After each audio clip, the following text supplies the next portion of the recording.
Hello United boys, welcome back to the channel. Transfer blow, major transfer blow भाई। Bruno Guimaraes का deal of लग रहा है Nathan salt के हिसाब से, बट हम कुछ नए प्लेयर्स के साथ जा सकते हैं और 3 नाम का शॉर्टलिस्ट दिया है जिसमें से एक यूनाइटेड पक्का उठाएगी ही उठाएगी। मेरे थॉट्स उस पे क्या हैं, साथ ही साथ बलेबा कैसे हमारा सेकंड मिडफील्डर हो सकता है, we will talk about that. Kobbie Mainoo का नया contract as per Fabrizio Romano is getting closer and it can happen any time. And one of the biggest खबर जो इन सब के पीछे है भाई, वो उसको डिस्कस करेंगे।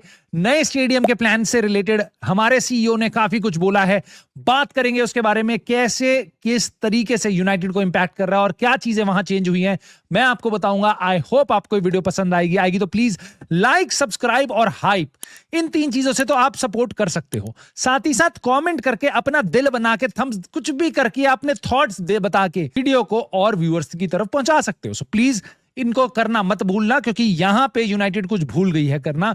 नेथन सॉल्ट ने बताया है, नेथन सॉल्ट जिनको नहीं पता, Chris Wheeler, Nathan Salt, Daily Mail, इनको अंदर की खबरें पता होती। They are not as reliable as Fabrizio Romano या डेविड ऑनस्टीन या लॉरी विटवेल या बेन जेकब्स में भी, बट उनसे एक ही स्टेप पीछे मैं इनको रेट करूंगा, क्योंकि इनको अंदर की खबरें काफी सारी पता होती हैं। Now they are saying United are unlikely to move for Bruno Guimaraes. Sources have dismissed speculation that talks are at advanced stage. Now, क्या हुआ है यहां पे और क्यों हुआ है यहां पे? मेरे को ऐसा लगता है यूनाइटेड ने इंटरेस्ट दिखाया है प्लेयर में। यूनाइटेड ने बहुत सारे और प्लेयर्स में इंटरेस्ट दिखाया होगा। Midfielder, I think, I am pretty sure हम 10 से ज्यादा लोगों से हमने बात करी होगी। ब्रूनो गिमेरेश के एजेंट ने ये चीजें ब्राजीलियन आउटलेट यूओएल को बता दी। उसके बाद ये सारी बता दी कि देखो यूनाइटेड के साथ हमारी बात हुई है, राइट? यूनाइटेड के साथ कुछ चीजें चल रही हैं, उन्हीं की चीजें स्पेकुलेशन बढ़ बढ़ के कि पर्सनल टर्म्स एग्री हो गई हैं, ये सारा ओवरस्ट्रेच इंडिकेला ने बोल दिया पर्सनल टर्म्स एग्री हो गई, ऐसा कुछ हो गया। जबकि मे बी रियलिटी में ये हुआ हो कि यूनाइटेड ने इसमें इंटरेस्ट दिखाया है और उस बात को एजेंट ने जाके फैला दिया।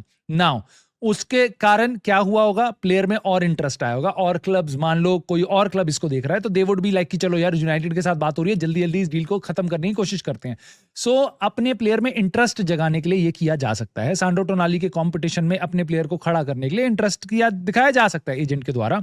नाउ मुझे लगता है since Nathan Salt, Chris Wheeler, Bruno Guimaraes या ब्राजीलियन फुटबॉल्स के आसपास नहीं है उतना ज्यादा, यूनाइटेड के अंदर है, तो यूनाइटेड ने अब ये खबर बाहर निकलवाई है इनके द्वारा कि देखो भाई हम कुछ नहीं करने वाले हैं, ब्रूनो गिमेरेश के साथ कुछ भी अनलाइकली है मूव करना हमारा, और हम बहुत कोई एडवांस स्टेज वगैरह में किसी में भी नहीं है।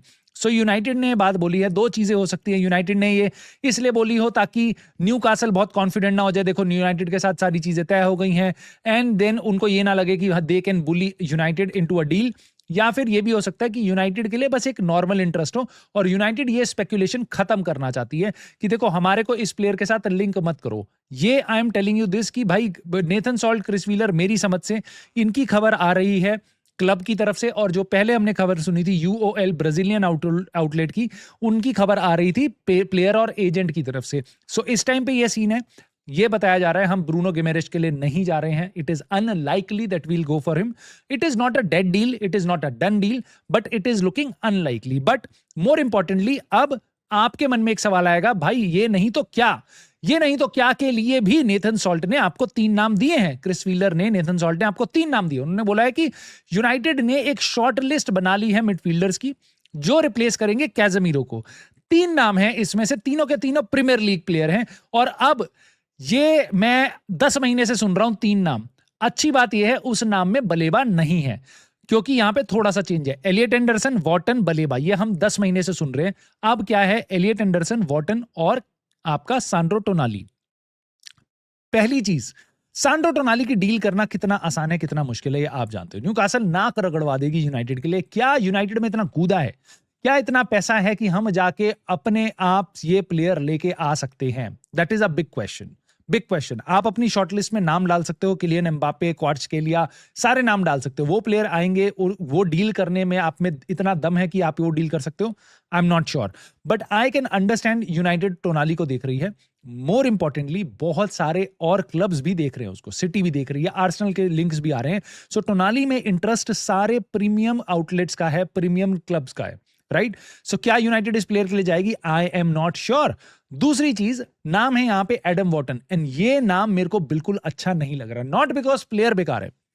रिप्लेसमेंट ऑफ कैज़ेमीरो का नाम एडम वॉटन के साथ मैं बिल्कुल नहीं जोड़ना चाहता। वो इस टाइम पे 3 मैन डिफेंस के आगे एक रोल, सीएम रोल में खेलता है, जहां पे उसको साथ एक आउट एंड आउट डीएम रहता है हमेशा। So I don't think so he is a replacement of Casemiro. He is a player like Kobbie Mainoo, जो एक नंबर 8 रोल में हो सकता है। आउटराइट अगर आप एडम वॉटन को अपना डीएम बनाओगे, आपकी टीम के फट जाएगी लिटरली, मैं आपको बता रहा हूं। तीसरा नाम इस लिस्ट में है एलियट एंडरसन, जिसका नाम सुन के सबके कान खड़े हो जाते हैं, भाई ये प्लेयर बिल्कुल चाहिए। मेरे ख्याल से इन तीनों में से किसी का भी एक प्लेयर अगर आप ला सकते हो तो it is going to be either Elliot Anderson और सांड्रो टोनाली। 99% ऑफ द लोगों की यही चॉइस होगी। खैर, मोर इंपॉर्टेंटली यहां पे बताया गया है नेथन सॉल्ट के द्वारा ही कि Carlos Baleba is viewed as a separate to the 3 man shortlist. 3 man shortlist कौन सी, जो हमने जिसके बारे में अभी बात करी। तो ये बता रहे हैं कार्लस बलेबा उससे अलग है। सो इट मींस यूनाइटेड इन तीनों में से एक प्लेयर को साइन करेगी। लेट अस से Elliott Anderson, let us say Sandro Tonali, and please not Adam Wharton. इन तीनों में से किसी एक को साइन करेगी और उसके साथ साथ हम बलेबा को लेंगे। बलेबा के साथ मेरे को कोई डर नहीं लग रहा, नॉट बिकॉज कि उसकी परफॉर्मेंस अच्छी है कुछ है, इसलिए डर नहीं लग रहा, क्योंकि मुझे लगता है ये डील करनी बहुत आसान होगी। प्लेयर की सैलरी बहुत कम है, प्लेयर कूद के यूनाइटेड में आना चाहता है, डेस्परेट है आने के लिए, और प्लेयर में किसी भी और क्लब का इंटरेस्ट नहीं है। तो मैं बिल्कुल मान सकता हूं जो सेकंड मिडफील्डर है वो कार्लस बलेबा है, और वो आएगा ही आएगा। अब ए लिस्टर्स या एलीट मिडफील्डर्स में से आप किसको लाते हो? देखो, यहां पे मैं आपको एक और चीज बता देता हूं। अगर कार्लस बलेबा आ रहा है, he is a replacement of Casemiro. ये कैज़ेमीरो की एटलीस्ट पोजीशन में खेलता है। सो कार्लस बलेबा आ सकता है। उसके बाद अगर आप एडम वॉटन लाते हो, आई हैव नो प्रॉब्लम्स, क्योंकि कार्लस बलेबा के साथ एडम वॉटन काम कर सकता है, कार्लस बलेबा के साथ कोबी मेनू काम कर सकता है, एंड कार्लस बलेबा के साथ साथ आपको एक और डीएम लाना पड़ेगा जो उसके साथ फाइट करेगा उस स्पॉट के लिए। बट आप एलीट मिडफील्डर में बिना डीएम लाए आप कोबी मेनू और एडम वॉटन के सपने से मैं आपको बस दूर रखना चाहता हूं। सो यहां पे ये हमें बताया, और इसके बियॉन्ड एक मेजर अपडेट आई है भाई। यहां पे हमें बताया गया है एंडी मिटन के द्वारा, जो एथलेटिक का रिपोर्टर है, जो यूनाइटेड की काफी सारी खबरें जानता है। सो वो बता रहा है कि देखो, अगर एलियट एंडरसन यूनाइटेड आएगा, आई वुड बी सरप्राइज्ड। क्यों? क्योंकि कंपटीशन, ये ध्यान से सुनो, कंपटीशन उसके सिग्नेचर के लिए बहुत स्ट्रांग है, बहुत स्ट्रांग है, बहुत स्ट्रांग है। क्या बहुत स्ट्रांग है? 2 क्लब्स उसमें इंटरेस्ट दिखा रहे हैं, 2 मैनचेस्टर के क्लब्स उसमें इंटरेस्ट दिखा रहे हैं, और कोई बड़ा क्लब जो हमारे से फाइट कर पाए वो नहीं दिखा रहा। न्यूकासल में भी, यस, न्यूकासल का प्लेयर है ये, मे बी शायद वहां जाना चाहता है वापस, बट यूनाइटेड और सिटी के अलावा कोई नहीं है। And then he is saying competition उसके लिए बहुत स्ट्रांग है। कोई बहुत स्ट्रांग नहीं है। Yes, you are facing a team जो बिजनेस डन करती है रादर देन गाने गाती है। सो आपको अगर जाके करना है तो ये मत बोलो बिजनेस बहुत टफ है, सीधा बोलो हम हमेशा मैनचेस्टर सिटी के आगे घुटने टांग देते हैं, घुटने टेक देते हैं, सर झुका लेते हैं, हम उनके साथ फाइट नहीं कर सकते, हम उनके साथ फाइट नहीं करना चाहते। They are very well driven, उनका प्रोजेक्ट हमसे बेटर है, उनकी वेज स्ट्रक्चर की ऐसी कोई प्रॉब्लम नहीं है, वो पैसा देने को तैयार होते हैं, हमारी तरह चिंदीगिरी नहीं करते हैं वो। सो आप सीधा ये बात बोलो एंडी मिटन जी, आप यूनाइटेड की खबरें लेने के लिए उनको ये सब चीजें ना लल्लू पुच्चू मत किया करो, हमारे को ये बताने के लिए कि बहुत फियर्स कंपटीशन है उसकी साइनिंग के लिए। कोई रियल मैड्रिड नहीं आ रही है एलियट एंडरसन को साइन करने इस टाइम पे, बायर्न म्यूनिख नहीं आ रही है इस टाइम पे, राइट? So as of now Manchester club सबसे 2 स्ट्रॉन्ग कैंडिडेट्स हैं।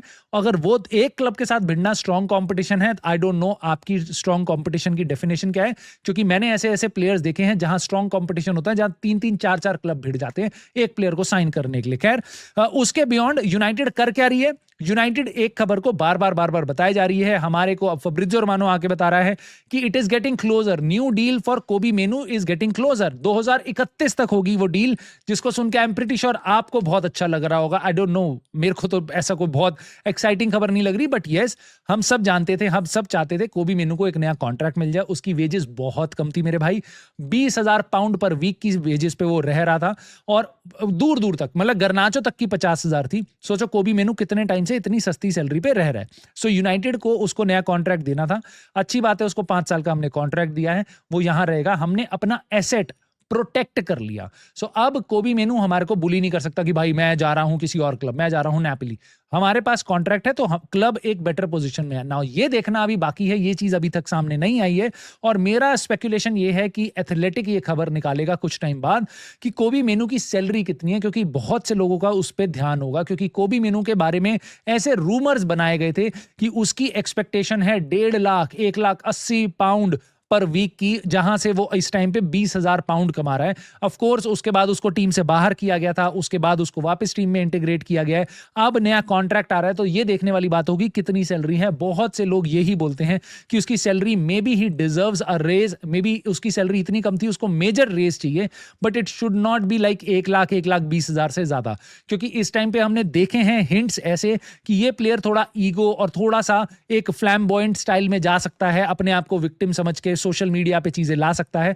सो आपको ओवरबोर्ड होना नहीं चाहिए इस प्लेयर की सैलरी देके। इसको सुपरस्टार नया मार्कस रैशफोर्ड बना के उसको वापस गिराने वाला सिस्टम नहीं करना चाहिए, इसको चेक में रखना चाहिए। एक प्लेयर है, उसको डेवलप करना चाहिए। सो लेट अस सी ये क्या खबर आती है, कितने में है वो डील, बट इस टाइम पे मैं एक्सपेक्ट करूंगा कि यूनाइटेड इस न्यूज को, स्पेशली इस टाइम पे जहां पे ज्यादा खबरें नहीं आ रही है, इसको बार बार रिसाइकिल करेगी। खैर आगे बढ़ते हैं दोस्तों, ये बात बहुत इंपॉर्टेंट है, बहुत इंपॉर्टेंट है, क्योंकि यूनाइटेड ने कंफर्म कर दिया कि जो नया स्टेडियम है वो फाइनेंस किया जाएगा प्राइवेटली। नाउ यहां पे मतलब आपका शेखर भाई इन चीजों से बहुत ज्यादा अटैच्ड है, तो मैं आपको बता सकता हूं यहां पे मैं क्या सोच रहा हूं, मेरे को क्या समझ आ रहा है। Positive conversation, oh my God amazing.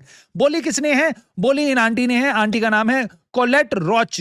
Collate roach कौन है? जो नया स्टेडियम बन रहा है उस प्रोजेक्ट की सीईओ। माय गॉड, ऐसा भी होता है, प्रोजेक्ट का सीईओ होता है। दैट्स ग्रेट, जो भी होता है। बट इन्होंने आके एक इंटरव्यू में सारी चीजें बताई हैं एकदम कैंडिड होके कि भाई देखो कितनी सारी चीजें चल रही हैं बिहाइंड द सीन्स। आपको पता नहीं है, आपको पता नहीं है, बहुत कुछ चल रहा है सीन के पीछे यूनाइटेड, आपको भी नहीं पता। सुनो अब क्या क्या चल रहा है। इन्वेस्टमेंट में बहुत इंटरेस्ट आ रहा है, मतलब बहुत लोग इन्वेस्ट करना चाह रहे हैं पागलों की तरह। कह रहे हैं हम इन्वेस्ट करेंगे, हम इन्वेस्टरों की लाइन लगी हुई है। लैंड एक्विजिशन की तो डील अभी होने ही वाली है। मतलब ऐसा मान लो 10 महीने से 1 साल से जो बंदा हमें रगड़े जा रहा है, फ्रेट लाइनर, हम कह रहे हैं भाई तू 40 मिलियन ले ले इस लैंड के पीस के लिए जहां पे हमें स्टेडियम बनाना है, वो लेना तेरे से जरूरी है। वो कह रहा है मैं 400 मिलियन से कम नहीं लूंगा, क्योंकि मुझे दिख गया कि तुमने किसी प्लान के बिना जाके मार्केटिंग कर दी कि तुम स्टेडियम बनाने वाले हो, अब तो तुम मुझसे घंटा ले लो, मुझे पता है तुम्हारी कितनी जरूरत है। मेरा जो नया ऑफिस है वो 2031 तक बनेगा, मेरी जो नई जगहें हैं वो 2031 तक बनेंगी। सो मैं इस टाइम पे आपको सस्ते में बेचने को तैयार नहीं हूं, खासकर जब मुझे ये बात पता है कि आप यहां पे एक नया स्टेडियम बनाने वाले हो जो आपके लिए बहुत इंपॉर्टेंट है। तो मैंने अपनी प्राइस, लैंड का प्राइस 8 गुना कर दिया, 10 गुना कर दिया। मैं 4 लाख से नीचे नहीं बेचूंगा, 4 मिलियन से कम नहीं बेचूंगा। जहां यूनाइटेड एक्सपेक्ट कर रही थी 4 something like that, like 400 million की एक्सपेक्टेशन है, हम 40 मिलियन ऐसा कुछ देने वाले थे। सो मोटी बात यहां पे ये है भाई कि ये लैंड एक्विजिशन के बारे में कोलेट रॉच ने बताया है हमें कि हम अभी भी प्रोग्रेस कर रहे हैं, इन्वेस्टमेंट में इंटरेस्ट दिखा रहा है, कि पार्टनरशिप हो रही है, ब्ला ब्ला ब्ला ब्ला ब्ला। बट मेरे सवाल का जवाब ये नहीं दे पाएंगी, क्योंकि अब मैं पूछूंगा आपसे, आपको बताऊंगा अपने थॉट्स और पूछूंगा बड़े सवाल। कितनी कॉस्ट लगेगी? प्राइवेट ओनरशिप का मतलब क्या है? प्राइवेट जो पैसा लग रहा है प्राइवेटली फंड होगा, उसका मतलब क्या है? प्राइवेटली फंडेड होने का मतलब 2 हो सकते हैं। पहली चीज कि इन्वेस्टर आए, जो आपका ओनर है वो आए और वो बोले कि ये ले भाई मेरी जेब में से पैसा, और ये भाई मेरे लिए बना दे नया स्टेडियम, 1 बिलियन 2 बिलियन 5 बिलियन जितना लग रहा है लगा।